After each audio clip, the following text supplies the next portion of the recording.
नमस्कार, मैं डॉक्टर शैलेंद्र कुमार सिंह। आज का हमारा सब्जेक्ट है अभ्यास प्रश्न की सीरीज, ये 6वीं है। इसके अंतर्गत हम कुछ प्रश्नों को आज बढ़ाए हैं, जिसके अंतर्गत हम उनकी विस्तृत व्याख्या करेंगे और ये आपके प्रतियोगिताओं के लिए बहुत अधिक महत्वपूर्ण है। तो आइए देखते हैं अभ्यास प्रश्न सीरीज 6। सबसे पहला क्वेश्चन है आर्थिक नियोजन। जो हमारे पास इकोनॉमिक प्लानिंग होती है, ये किसका विषय है?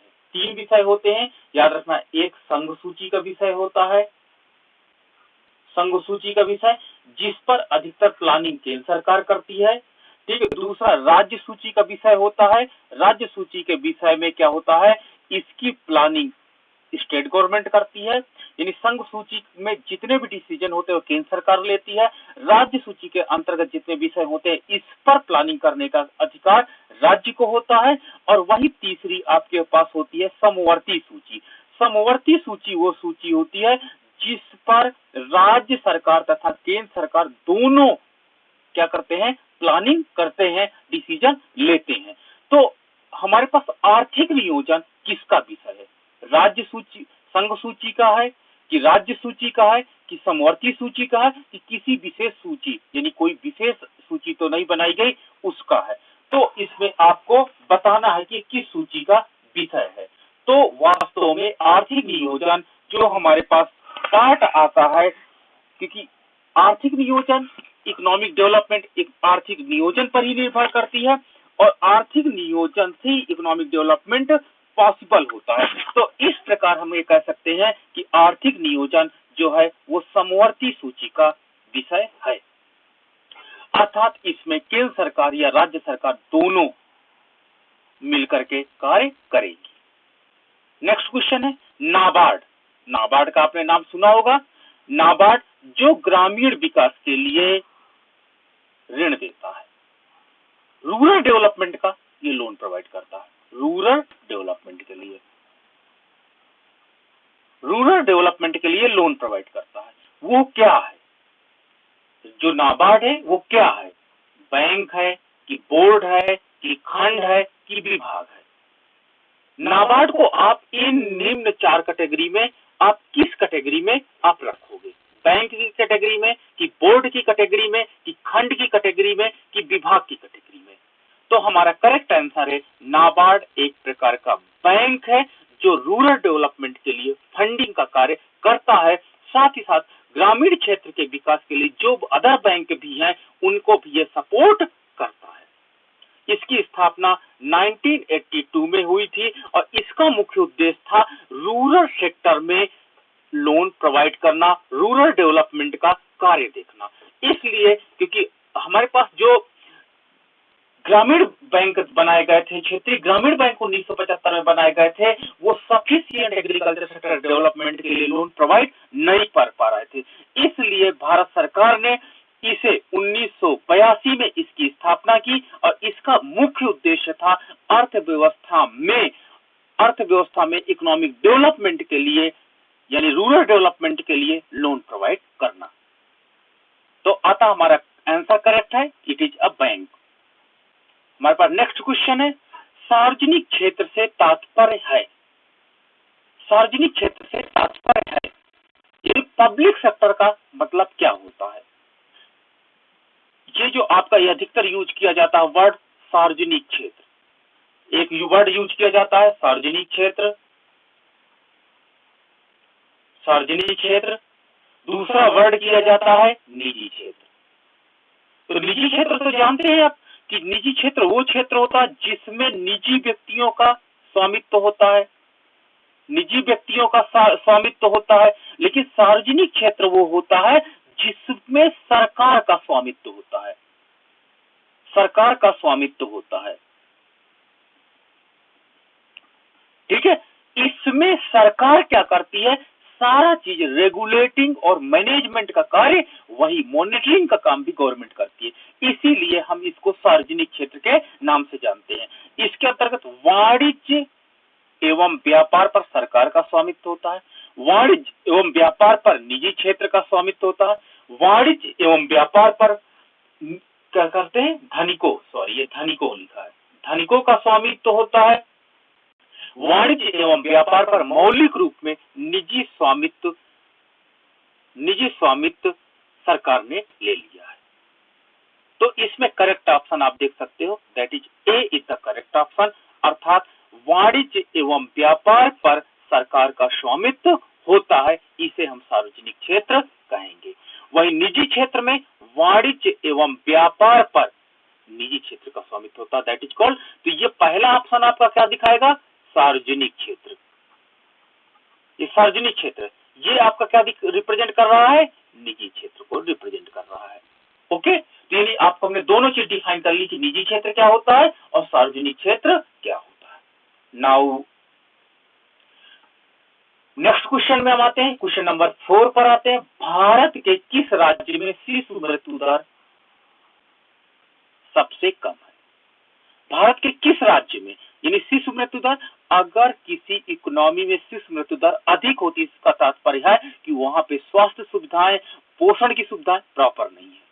लेकिन अगर शिशु मृत्यु दर लगातार कम होती चली जाती है तो ये सिंबल है कि आप इकोनॉमिक डेवलपमेंट के बेस्ट पैरामीटर पे वर्क कर रहे हैं।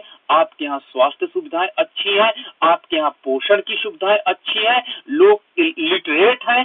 तो क्योंकि लिटरेट होंगे तभी आपको टाइम पे टीका या अदर चीजों को अवेलेबिलिटी करा सकते हैं। तो स्वास्थ्य और पोषण के संदर्भ में शिशु मृत्यु दर एक बेस्ट इंडिकेटर के रूप में होता है और इसे हम कह सकते हैं ह्यूमन डेवलपमेंट इंडेक्स का एक बेस्ट इंडिकेटर भी है। लेकिन कौन सा राज्य है जहां पर शिशु मृत्यु दर सबसे कम है? क्या वो महाराष्ट्र है, क्या वो गोवा है, क्या वो गुजरात है, क्या वो केरला है? तो हम क्या कहेंगे, the option correct is Kerala, option is the correct.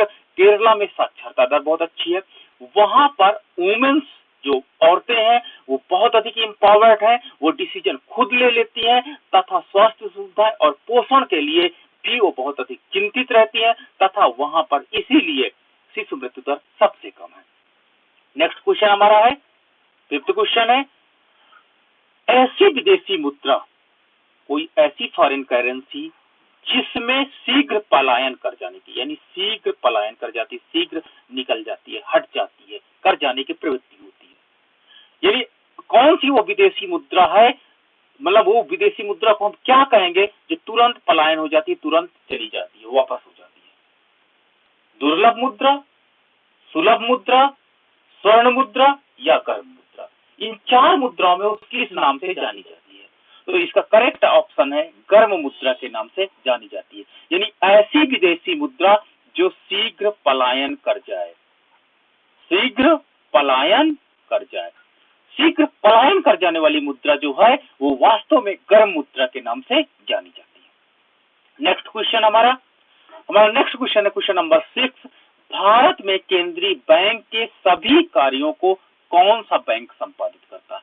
यानी कौन सा ऐसा बैंक है भारत में जो सेंट्रल बैंक के रूप में कार्य कर रहा है इस समय, जो मेन बैंक है भारत का, कौन सा बैंक है? सेंट्रल बैंक ऑफ इंडिया या स्टेट बैंक ऑफ इंडिया या रिजर्व बैंक ऑफ इंडिया या उपरोक्त सभी? आप बताइए कि भारत में केंद्रीय बैंक की हैसियत से कौन सा बैंक कार्य कर रहा है, यानी जो देश में मौद्रिक पॉलिसी का भी निर्माण करने में सहायता देता है, वो कौन सा बैंक है? तो इसे हम कहेंगे भारत का जो केंद्रीय बैंक है that is reserve bank of India. Reserve bank of India का जो एक्ट बना 1934 में बना, ये अस्तित्व में आया 1935 में आया और बाद में गवर्नमेंट जब भारत स्वतंत्र हुआ तो इसका राष्ट्रीयकरण कर दिया गया। ओके, तो इस प्रकार एक्ट बना इसमें 1934 में, 1935 में ये अस्तित्व में आया और उसके बाद स्वतंत्रता के बाद भारत का इसे केंद्रीय बैंक घोषित किया गया। तो इसलिए हम ऑप्शन कहेंगे कि 6 क्वेश्चन का option C is the correct option. Next question, question number है 7। आर्थिक विकास की माप के लिए निम्नलिखित में से कौन सा बेहतर माप है? इकोनॉमिक डेवलपमेंट का बेहतर जो मेजरमेंट है वो कौन सा है? इकोनॉमिक डेवलपमेंट का,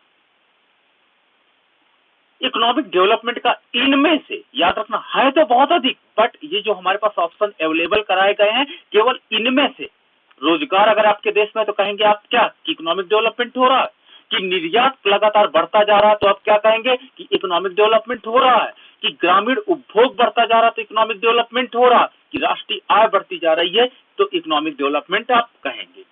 तो इन चार ऑप्शंस में which option is the correct option? तो हम कहेंगे राष्ट्रीय आय इन ऑप्शंस में बेस्ट ऑप्शन दिखा रहा है इकोनॉमिक डेवलपमेंट का।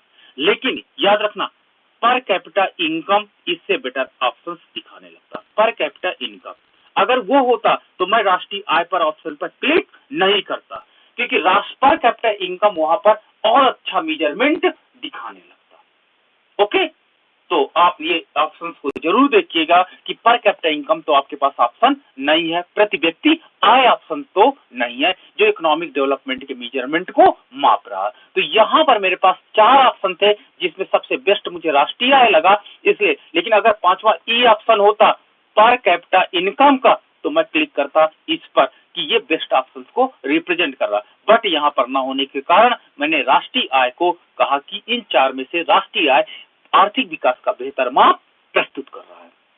नाउ नेक्स्ट क्वेश्चन है मुद्रा संकुचन का कारण क्या होता है? मुद्रा संकुचन आप किसे कहेंगे? डिफ्लेशन आप किसे कहोगे? इसकी बात हम करने जा रहे हैं। What is deflation? मुद्रा पूर्ति की तुलना में माल व सेवाओं की पूर्ति में कमी, यानी अर्थव्यवस्था में जितनी मुद्रा होती है उसकी तुलना में वस्तुएं तथा सेवाएं नहीं होती हैं। निर्यात की तुलना में आयात में कमी, माल व सेवाओं की पूर्ति की तुलना में मुद्रा की पूर्ति में कमी, उपरोक्त में से कोई नहीं।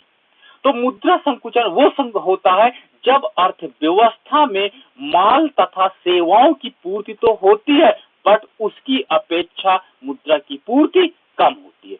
जब अर्थव्यवस्था में मुद्रा की पूर्ति कम होती है तो उससे क्या होता है, लोगों की इनकम कम हो जाती है, इनकम कम होने से उनकी डिमांड कम हो जाती है, डिमांड कम होने से वस्तुओं तथा सेवाओं का मूल्य कम होने लगता है, वस्तुओं तथा सेवाओं का मूल्य कम होने से प्रोड्यूसर का प्रॉफिट डिक्लाइन होता है, प्रॉफिट डिक्लाइन होने से इन्वेस्टमेंट डिक्लाइन होता है और इन्वेस्टमेंट डिक्लाइन होने से अर्थव्यवस्था में नेशनल इनकम और कम हो जाती है।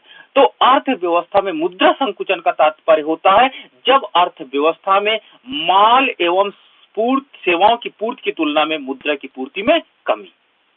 नेक्स्ट क्वेश्चन हमारा है किस समिति ने कृषि जोतों पर कर लगाने की बात कही? यानी जो एग्रीकल्चर हो हमारे पास लैंड है, एग्रीकल्चर में जो हम कल्टीवेशन करते हैं खेतों पर उस पर टैक्स की बात। अभी एग्रीकल्चर सेक्टर पर टैक्स नहीं होता, जो स्मॉल फार्मर्स है उस पर बिल्कुल टैक्स नहीं है। तो एग्रीकल्चर जो हमारे पास लैंड्स हैं जिस पे हम लोग फार्मिंग करते हैं उस पर टैक्स लगाने की बात किसने कही? पहला भूतलिंगम समिति ने, दूसरा वांचू समिति ने, तीसरा राज्य समिति ने, चौथा उपरोक्त में से कोई नहीं। तो आपको क्या लगता है कि एग्रीकल्चर जो हमारे पास लैंड कल्टीवेशन लैंड है उस पर टैक्सेशन की बात किसने की? तो वास्तव में राज्य समिति ने कहा कि इससे राज्य का या देश के इकोनॉमिक रिसोर्स बढ़ जाएंगे, इसलिए हमें एग्रीकल्चर होल्डिंग्स पर भी टैक्स लगाना चाहिए। नेक्स्ट क्वेश्चन हमारा क्वेश्चन नंबर 10, ब्याज दर निम्नलिखित में से किसके अंतर्गत आती है? ब्याज दर नीति।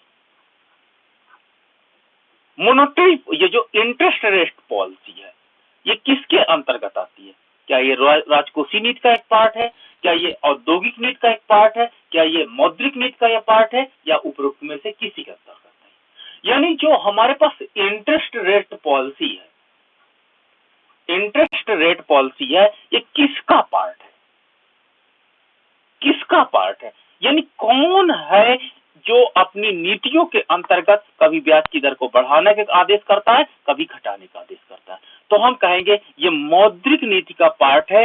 जब reserve bank of India decision देता है कि अर्थव्यवस्था में मुद्रास्फीति ज्यादा फैल रही है तो ब्याज दर के माध्यम से अर्थव्यवस्था में हम कंट्रोल कर सकते हैं। तो इट इज यानी ब्याज दर जो पार्ट है वो मौद्रिक नीति का पार्ट है। राजकोषीय नीति का पार्ट क्या होगा?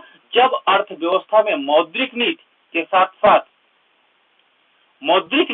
साथ कर नीति भी लागू हो जाए।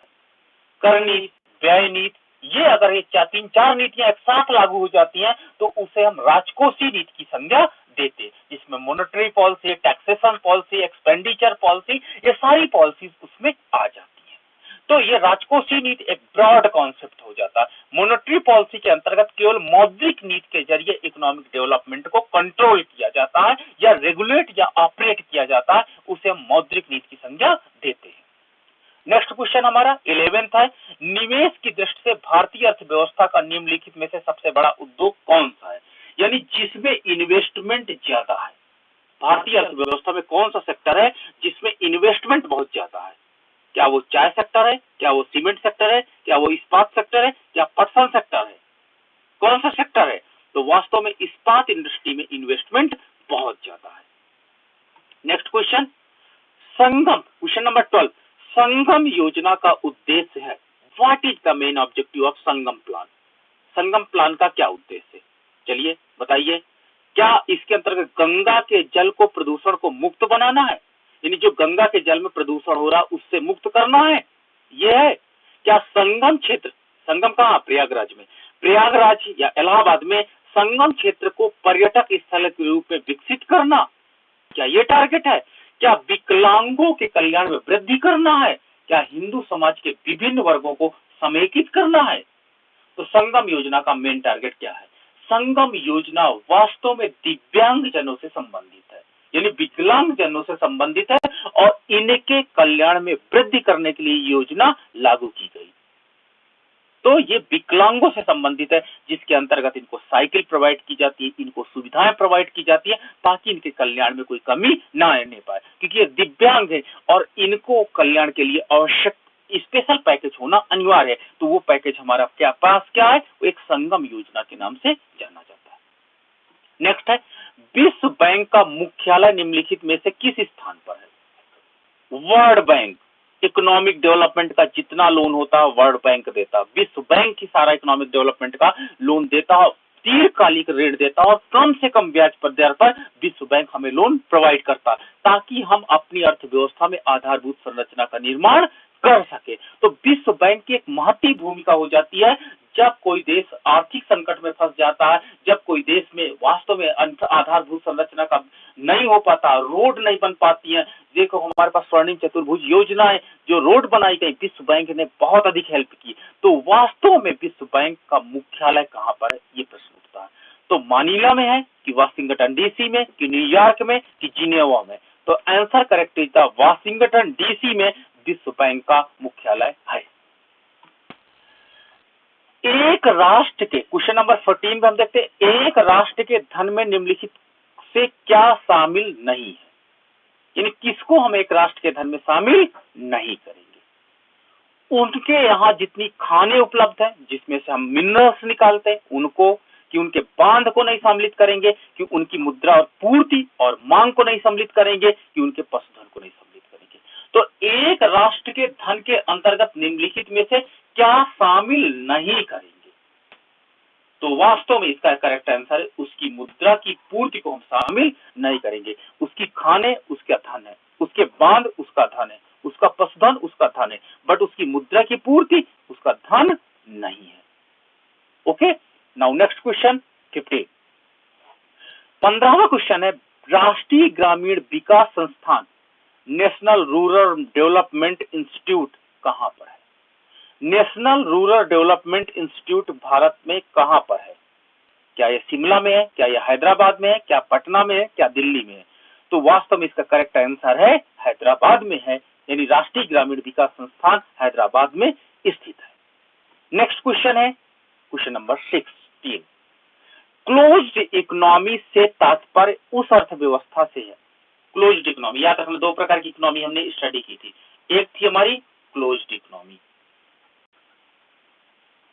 ठीक है, प्रोफेसर किन्स में आप देख लीजिएगा। दूसरा था आपका ओपन इकोनॉमी। क्लोज्ड इकोनॉमी और ओपन इकोनॉमी हमने दो अध्ययन किए थे। प्रोफेसर किन्स ने अपना जो एम्प्लॉयमेंट मॉडल था वो ओपन इकोनॉमी में भी बनाया, क्लोज्ड इकोनॉमी में भी बनाया। तो क्लोज्ड इकोनॉमी से तात्पर्य क्या है? जिसमें केवल निर्यात होते हैं, मुद्रा को नियंत्रित पूर्ति होती है, घाटे की वित्त व्यवस्था होती है, और सॉरी ये डी ऑप्शन है, यहाँ से ये डी ऑप्शन है, आयात तथा निर्यात नहीं होते हैं। तो इसमें करेक्ट ऑप्शन क्या है? क्लोज्ड इकोनॉमी क्या है? क्लोज्ड इकोनॉमी वो इकोनॉमी होती है जिसमें आयात तथा निर्यात नहीं होते हैं। यानी हम क्या कहेंगे, y equal to C plus I plus G और x माइनस एम, ये आपकी ओपन इकोनॉमी का फार्मूला है। ये आपकी कौन है? ओपन इकोनॉमी का फार्मूला है। यानी देखिए, एक्सपोर्ट में से इंपोर्ट घटा दीजिए तो ये ओपन इकोनॉमी, लेकिन अगर आप इसको हटा दीजिए तो ये आपका y equal to C plus I plus G, यानी उपभोग, निवेश तथा सरकारी व्यय, ये आपका हो जाता है क्लोज्ड इकोनॉमी का फार्मूला। ये आपका क्लोज्ड इकोनॉमी हो जाती है। नेक्स्ट क्वेश्चन, अंतरराष्ट्रीय व्यापार का प्रमुख प्रहरी है, कौन सा प्रहरी है बताइए? अंतरराष्ट्रीय व्यापार को जो रेगुलेट करे, ऑपरेट करे, मॉनिटर करे, वो कौन सा है? जो आर्थिक विकास का मुख्य प्रहरी के नाम से जाना जाता है। क्या अंतरराष्ट्रीय मुद्रा कोष है? क्या विश्व बैंक है? क्या विश्व व्यापार संगठन है? क्या अंतरराष्ट्रीय वित्त निगम है? तो आप बताइए कि अंतरराष्ट्रीय व्यापार को जो देखे, ऑब्जर्व करे, क्या प्रतियोगिताएं तो आप नहीं समाप्त कर रहे हैं, तो इन सारी चीजों पर आप बताइए कि अंतरराष्ट्रीय जो आपका व्यापार है उसका प्रहरी कौन है, कौन उसको ऑब्जर्व करता है, कौन देखता? अभी दोहा सम्मेलन हुआ, उसमें भी कई बातें आई, तो उसको कौन सब करता है? तो क्या अंतरराष्ट्रीय मुद्रा कोष, क्या विश्व बैंक, क्या विश्व व्यापार संगठन, क्या अंतरराष्ट्रीय वित्त निगम? तो प्रहरी जो हमारा है व्यापार का वर्ल्ड लेवल पर WTO हो, वर्ल्ड ट्रेड ऑर्गेनाइजेशन, ये प्रहरी, ये रेगुलेट करता है, ये मॉनिटर करता है कि कौन सा क्या मैटर है। नेक्स्ट क्वेश्चन, भारत में गरीबी हटाओ का नारा किस पंचवर्षीय योजना में दिया गया था? यानी कौन सी ऐसी पंचवर्षीय योजना थी जिसमें स्पेशली हमने फोकस किया था, पॉवर्टी पर अटैक करने की बात कही थी? हमने ऐसी 5 ईयर प्लान बताइए जिसमें हमने सीधा टारगेट गरीबी पर किया था, इसके पहले पूर्व में नहीं किया, जबकि भारत में गरीबी बहुत ज्यादा थी। तो कौन सी ऐसी 5 ईयर प्लान है जिसमें हमने पॉवर्टी पर अटैक किया? 9वीं, 5वीं, चौथी, दूसरी। तो हमने 5वीं पंचवर्षीय योजना जो बनाई थी उसमें डायरेक्ट गरीबी हटाओ नामक आंदोलन चलाया गया और ऐसे प्लान्स लाए गए ताकि गरीबी पे डायरेक्ट अटैक किए जा सके। नेक्स्ट है 19, नरसिंघम समिति ने किस संबंध में अपने सुझाव केंद्र सरकार को दिए हैं? केंद्र सरकार को एडवाइज किए हैं नरसिंघम समिति ने, किसके रिगार्डिंग? उच्च शिक्षा में सुधार से संबंधित, कर संरचना में सुधार से संबंधित, बैंकिंग संरचना में सुधार से संबंधित, पंचवर्षीय योजनाओं के क्रियान्वयन में सुधार से संबंधित। तो हम कहेंगे कि बैंकिंग संरचना में सुधार से संबंधित इन्होंने एडवाइज की है नरसिंघम समिति ने। नेक्स्ट है स्टैगफ्लेशन क्या है? ये वर्ड यूज होता है अधिकतर, स्टैगफ्लेशन। What is stagflation? क्या है? विकास के साथ मुद्रास्फीति, इकोनॉमिक डेवलपमेंट हो और इन्फ्लेशन फैले, विकास के साथ मुद्रा और विस्फीति, आर्थिक विकास हो लेकिन इन्फ्लेशन ना हो, डिफ्लेशन हो, और स्फीति के पश्चात मुद्रास्फीति, या मंदी के साथ मुद्रास्फीति। बताइए इसमें स्टैगफ्लेशन क्या है? तो वास्तव में इसमें चारों में से करेक्ट ऑप्शन है डी ऑप्शन करेक्ट ऑप्शन है। अर्थव्यवस्था में मंदी हो, वस्तुओं तथा सेवाओं का मूल्य कम हो लेकिन मुद्रास्फीति हो। तो मंदी के साथ मुद्रास्फीति, अर्थव्यवस्था में उत्पादकों को क्या हो जाए? नुकसान हो, फिर भी स्फीति दिखाई पड़े। नेक्स्ट है केरल राज्य के बाहर के पहला पूर्ण साक्षर जिला था। केरल राज्य के बाहर, यानी केरल तो पूरी तरह से साक्षर है, केरल पूरी तरह से साक्षर है, बट इसके बाहर कौन सा ऐसा राज्य है जो पूर्ण रूप से साक्षर है? कौन से ऐसे राज्य में ऐसा कोई जिला है या वो है जहां पर ये पूर्ण साक्षरता का टारगेट मिला हो? केरल राज्य में लगभग पूर्ण साक्षरता है, लेकिन केरल राज्य के अलावा क्या वर्धमान पश्चिम बंगाल में कोई है, वर्धमान जिला है, चिंगलपेट्टू तमिलनाडु में कोई ऐसा डिस्ट्रिक्ट है, नासिक महाराष्ट्र में है, क्या मेरकांटा में कर्नाटका में कोई है? तो हमारा करेक्ट ऑप्शन है वर्धमान पश्चिम बंगाल में ये जिला है जो केरल राज्य के बाद पहला पूर्ण साक्षर जिला है। नेक्स्ट, निम्नलिखित में से किस क्षेत्र में सरकारी इकाइयों ने तीव्र गति से विकास किया है? किस क्षेत्र में सरकारी इकाइयों ने तीव्र गति से विकास किया है? चीनी उद्योग ने, सूती वस्त्र उद्योग ने, जूट उद्योग ने, सरसों के तेल उद्योग ने। किस क्षेत्र की इकाइयों ने तेजी से विकास किया? तो हम कहेंगे करेक्ट ऑप्शन इज चीनी उद्योग। चीनी उद्योग ने जो सरकारी इकाइयां, सार्वजनिक क्षेत्र की इकाइयां, इन्होंने रैपिड ग्रोथ दिखाया है। ओके, नेक्स्ट है हमारा अर्थव्यवस्था के विकास के लिए केंद्रीकृत नियोजन, सेंट्रलाइज प्लानिंग सर्वप्रथम किस देश ने अपनाया था? जो अर्थव्यवस्था के विकास के लिए केंद्रीकृत नियोजन, सोवियत संघ द्वारा, पोलैंड द्वारा, चीन द्वारा, भारत द्वारा। किसने सबसे पहले केंद्रीकृत नियोजन शब्द का प्रयोग अपनी अर्थव्यवस्था में किया था? तो करेक्ट आंसर है सोवियत संघ द्वारा इसको अपनाया गया था। नेक्स्ट है हमारे पास निम्नलिखित में से कौन सा कर ग्राम पंचायत द्वारा एकत्रित किया जाता है?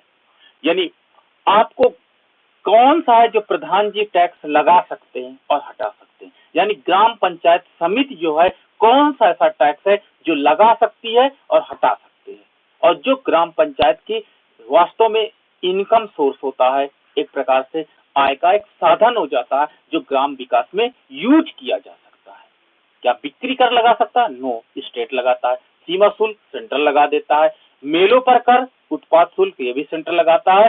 तो ये आपका मेलों पर कर जो है इसको हम लोग कहते हैं levy tax, that is called levy tax. Levy tax आप देखना, गांव में एक मेला होता है, मेले में दुकानें आती है, तो इन दुकानों का एक जगह फिक्स होती है, हर साल देखना कि वही लोग आते हैं। तो ये लोग ग्राम प्रधान से, ग्राम पंचायत से, समिति से एक पर्ची कटा के लाते हैं और पर्ची का कुछ प्राइस होता है, वही हमारा टैक्स कहलाएगा। क्लियर है? तो बिक्री कर, सीमा शुल्क, उत्पाद शुल्क नहीं, ये तो सेंट्रल या स्टेट गवर्नमेंट लगाती है, A B D. But C tax जो होता है, मेलों पर tax, that is called levy tax. कभी कभी गांव में हमने देखा कि जो रेडी वाले आते हैं या जो फेरी वाले होते हैं, इन पर भी टैक्स लगाती है। तो ये क्या होती है, ग्राम पंचायत समिति इस पर टैक्स लगा सकती है। इसे हम लेवी टैक्स या टेम्परेरी टैक्स की संज्ञा दे सकते हैं। नाउ, जनसंख्या घनत्व का तात्पर्य है प्रति वर्ग किसी क्षेत्र में रहने वाले व्यक्तियों की संख्या, प्रति किलोमीटर में रहने वाले व्यक्तियों की संख्या, गांव में रहने वाले व्यक्तियों की संख्या, निर्धनता के रेखा के नीचे रहने, रेखा से ऊपर रहने वाले व्यक्तियों की संख्या का अनुपात। तो हम जनसंख्या घनत्व को निम्न में से किसके अंतर्गत कैलकुलेट करेंगे, यानी कौन सा ऑप्शन जनसंख्या घनत्व के संदर्भ में करेक्ट है? तो इसमें सबसे पहले है प्रति वर्ग किसी क्षेत्र में रहने वाले व्यक्तियों की संख्या। आपका A option is the correct option, प्रति वर्ग किलोमीटर होना चाहिए। ओके, नेक्स्ट है आपका जैसे जैसे अर्थव्यवस्था विकसित होती है, राष्ट्रीय आय में तृतीय क्षेत्र का अंश क्या होता है? जैसे जैसे इकोनॉमिक डेवलपमेंट होगा, अर्थव्यवस्था विकसित होगी, राष्ट्रीय आय में तृतीय क्षेत्र का हिस्सा घटता है, तत्पश्चात बढ़ता है, बढ़ता है तत्पश्चात घटता है, बढ़ता जाता है या घटता जाता है? तो कौन सा ऑप्शन करेक्ट है? तो अर्थव्यवस्था में जैसे जैसे इकोनॉमिक डेवलपमेंट होगा, जैसे जैसे अर्थव्यवस्था विकसित होती चली जाएगी, तृतीय क्षेत्र का हिस्सा लगातार बढ़ता चला जाएगा। अर्थात सेवा, तृतीय क्षेत्र क्या है? सेवा क्षेत्र। सेवा क्षेत्र के अंतर्गत क्या क्या आता है? हमारा टेलीफोन आता है, हमारे पास सर्विसेज आते हैं, बैंकिंग आ जाता है। अर्थात ऐसे क्षेत्र जो अर्थव्यवस्था में प्राथमिक क्षेत्र, प्राइमरी सेक्टर और सेकेंडरी सेक्टर के डेवलपमेंट के या इंटरेक्शन के बीच की क्रिया को बढ़ाता है, वो टर्टियरी सेक्टर या थर्ड सेक्टर या तृतीय क्षेत्र कहलाता है। तो तृतीय क्षेत्र का लगातार हिस्सा बढ़ता चला जाता है। नाउ, भारत में निम्नलिखित में से किसके उत्पादन में आत्मनिर्भरता प्राप्त कर ली है? भारत वर्तमान में किसके उत्पादन में आत्मनिर्भरता प्राप्त कर ली है? यानी उस पर सेल्फ डिपेंड है, अब हमको कहीं से आयात करने की आवश्यकता नहीं होती। उर्वरक, अनाज, खाद्य तेल, पेट्रोलियम। यानी कौन सा ऐसा, क्या उर्वरक है, क्या अनाज है, क्या खाद्य तेल है, क्या पेट्रोलियम है, किस पर उसने आत्मनिर्भरता प्राप्त कर ली है? तो हम कहेंगे करेक्ट ऑप्शन अनाज। अब भारत को किसी भी देश से अनाज आयात करने की आवश्यकता नहीं रह गई है। अब भारत के पास इतना अधिक अनाज या बफर स्टॉक होता है कि अपने देश में लोगों को फूड ग्रेन या खाद्य सुरक्षा प्रदान कर सके।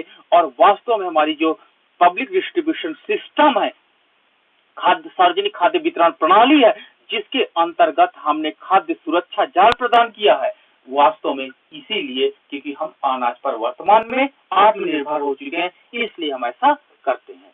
तो थैंक यू फ्रेंड्स। लास्ट हमारा क्वेश्चन है क्वेश्चन नंबर 28, ग्रेशम का नियम क्या है? ग्रेशम का नियम क्या है? तो ग्रेशम का नियम उपभोग एवं मांग से संबंधित है, आपूर्ति एवं मांग से संबंधित है, मुद्रा के प्राचल से संबंधित है, या घाटे की अर्थव्यवस्था से? तो ग्रेशम ने कहा कि अर्थव्यवस्था में अच्छी मुद्रा बुरी मुद्रा को बाहर कर देती है, बुरी मुद्रा को चलन से बाहर कर देती है। क्लियर? अच्छी मुद्रा बुरी मुद्रा को, तो यानी मुद्रा के प्रचलन से संबंधित ग्रेशम का नियम है। तो थैंक्स फ्रेंड्स, ये आज का हमारा 28 क्वेश्चन का एक सीरीज था, जिसमें हमने विस्तृत व्याख्या के साथ आपको उत्तर प्रोवाइड कराए। अगर आपके कोई प्रश्न में डाउट है, नो डाउट हो सकता है आपको डाउट किसी प्रश्न में हो सकता है, क्योंकि कुछ ऑप्शन ऐसे होते हैं जो मिसलीड करते हैं या कभी-कभी कंफ्यूजन क्रिएट करते हैं, वो आपको भी हो सकता है, हमको भी हो सकता है। तो अगर आपको ऐसा कोई प्रश्न लगता है कि नहीं इसमें ये ऑप्शन ए की अपेक्षा बी ज्यादा करेक्ट है, तो आप हमें अवश्य सजेस्ट करिएगा, ताकि हम उसको अपने इस क्वेश्चन बैंक में शामिल कर सकें और उसका सुधार भी प्रस्तुत कर सकें अगली सीरीज पर। तो हम थैंक यू बोलेंगे और आपको इसी के साथ ही साथ कहेंगे कि अगर आपका कोई प्रश्न हो तो आप हमें अवश्य कमेंट करिएगा। Thank you.